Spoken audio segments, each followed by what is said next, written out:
Hi, Anna. Come in. Wow, your apartment is a mess. I know. I didn't have time to put things away before you got here. Look, are those all your clothes on the couch? Yes. Are they clean? Actually, most of them are dirty. I haven't done laundry in a while. I usually wait until I can do it at my parents' house.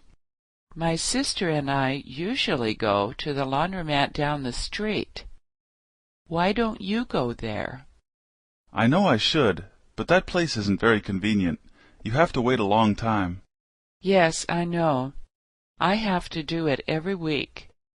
Anyway, are you ready to go? No, I'm not ready yet.